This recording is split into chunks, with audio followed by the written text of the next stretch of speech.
Om Swastiastu. Assalamualaikum warahmatullahi wabarakatuh. Salam sejahtera bagi kita semua. Shalom Nama Budaya. Perkenalkan, nama saya Inyoman Satria Dharma Cehadi dengan NIM 22055311159. Pada video kali ini, saya akan membahas tentang fase dan transformasi fase dalam sistem besi karbon. Adapun dosen pengampu saya yaitu Profesor Dr. Cokorda Gede Tirtaninda, Sarjana Teknik Magister Teknik dengan NIP 197210111919980310004. Nah, ini dia sedikit profile picture mengenai saya. Nah, adapun sumber literatur dan referensi yang saya gunakan pada video kali ini sebagai acuan yaitu buku dari Science of Engineering Materials Volume 2 by Manas Chandra. Agenda yang akan kita bahas pada video kali itu yang pertama, pengenalan materi, yang kedua, diagram kesetimbangan besi karbida, dan yang ketiga, diagram TTT atau Time Temperature Transformation. Yang pertama, pengenalan materi. Nah, di sini sudah terdapat gambar dari sistem besi karbon. Yang gambar di samping kiri yaitu besi cor dan yang di samping kanan yaitu besi polos. Nah, karbon besi atau besi-besi karbida, fase diagram kesetimbangan bukanlah diagram kesetimbangan yang benar karena senyawa antara besi karbida bukanlah sebuah fase keseimbangan. Hal ini pada kenyataannya merupakan sebuah fase metastabil, namun penguraiannya pada fase stabil. Besi dan grafit sangat lambat pada suhu ruang dan bahkan pada suhu 700 derajat Celcius memerlukan beberapa tahun untuk membentuk suatu grafit. Yang kedua ada diagram kesetimbangan besi karbida. Nah, di sebelah kiri sudah terdapat gambar dari diagram kesetimbangan besi karbida. Diagram kesetimbangan besi karbida dapat dijadikan sebagai dasar untuk mempelajari paduan besi baja. Diagram ini juga disebut sebagai diagram fasa atau diagram kesetimbangan antara dua fasa, yaitu yang pertama larutan besi dan yang kedua senyawa logam Fe3C yang disebut juga dengan cemented. Nah, dalam diagram kesetimbangan besi-besi karbida ini terdapat beberapa fasa pada paduan besi-besi karbida, yaitu ferrit, austenite atau austenite, cemented, perlit, dan ledepurit. Nah, yang pertama besi alfa dan ferrit. Besi alfa sering dinotasikan dengan Fe alfa. Nah, besi alfa ini merupakan bentuk alotrofik dari besi murni yang stabil di bawah temperatur 910 derajat Celcius dan memiliki struktur crystal body centered cubic atau BBC. Ferrit dinotasikan juga dengan lambang alfa. Ferrit sendiri adalah larutan padat interstisi dari atom-atom karbon pada besi alfa. Kelarutan maksimum dari karbon dalam fasa ferrit yaitu 0,025% pada temperatur 723 derajat Celcius. Nah, yang mana ferrit ini mempunyai struktur yang sama pula seperti besi alfa yaitu struktur sel BBC dan memiliki ruang antar atom yang relatif kecil sehingga ferrit dapat menampung sedikit atom karbon. Adapun karakteristik dari ferrit yaitu yang pertama lunak dan ulet, yang kedua ada memiliki kekuatan tarikan kurang dari 40.000 PSI, yang ketiga memiliki elongation sekitar 40% dalam 2 inci, yang keempat memiliki kekerasan lebih dari 90 HRB, dan yang kelima memiliki berat jenis 7,88 gram per cm kubik. Besi gamma dan austenite. Besi gamma atau Fe gamma adalah bentuk alotrofik dari besi murni yang stabil pada temperatur antara 910 sampai 1400 derajat Celcius dan memiliki struktur kristal face center cubic atau FCC. Austenite atau yang sering dinotasikan dengan gamma adalah larutan padat interstisi dari atom-atom karbon pada besi gamma. austentit stabil di atas temperatur 723 derajat Celcius, dan austentit sendiri memiliki struktur FCC yang bersifat magnetik.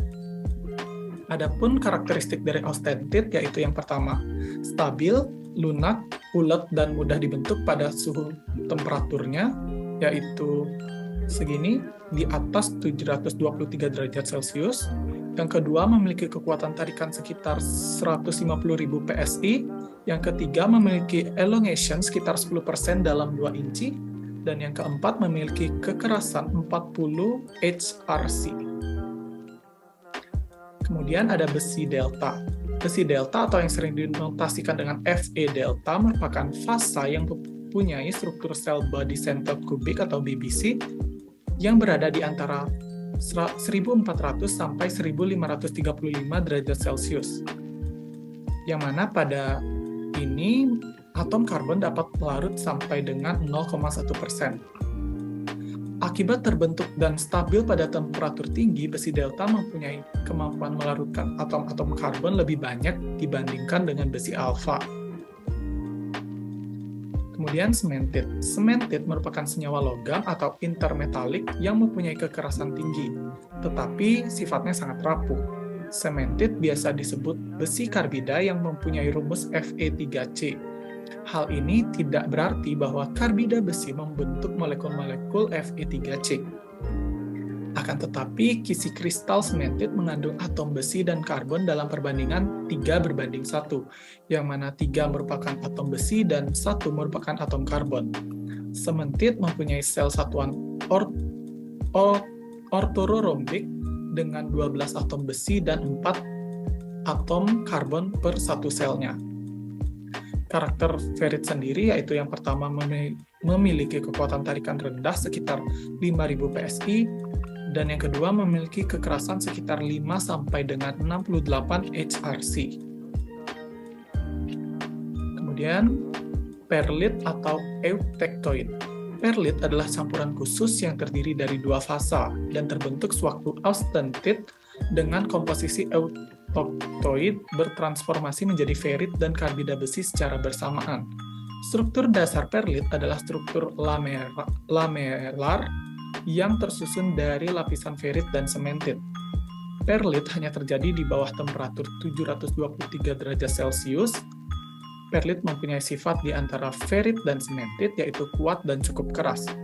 Kandungan karbon yang terkandung dalam perlit untuk paduan besi karbon yaitu sebesar 0,8%. Nah, perlit sendiri memiliki karakteristik yang pertama memiliki kekuatan tarikan sekitar 120.000 PSI, yang kedua memiliki elongation sekitar 20% dalam 2 inci, dan yang ketiga memiliki kekerasan sekitar 300 HRB. Yang terakhir ada ledeburit. Ledeburit adalah campuran eutectic dari austentit dan sementit yang mengandung 4,3% karbon dalam besi dan terbentuk pada suhu tinggi yakni 1148 derajat Celcius. Ledeburit bukanlah jenis baja karena tingkat karbon terlalu tinggi meskipun dapat terjadi sebagai konstituen terpisah di beberapa baja karbon tinggi. Yang ketiga ada diagram TTT atau Time Temperature Transformation. Transformasi diagram membantu kita dalam memilih optimal pengolahan baja dan rute untuk mencapai himpunan properti. Transformasi diagram dapat kita bagi menjadi 2, yaitu yang pertama diagram CCT atau Continuous Cooling Transformation, dan yang kedua ada diagram TTT, Time Temperature Transformation, yang mana pada video kali ini saya akan membahas tentang diagram TTT saja. Nah, diagram TTT adalah suatu diagram yang menghubungkan transformasi austentit terhadap waktu dan temperatur. Seperti yang sudah kita lihat pada gambar ini, melalui diagram ini dapat dipelajari kelakuan baja pada setiap tahap perlakuan panas.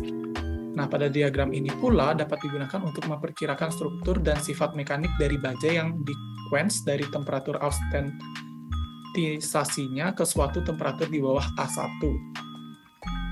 Dari diagram samping, jelas dari dekomposisi austentit dapat diperoleh berbagai variasi struktur baja.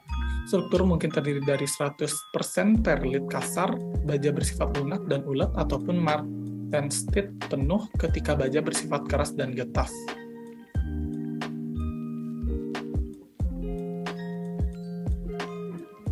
Nah, pada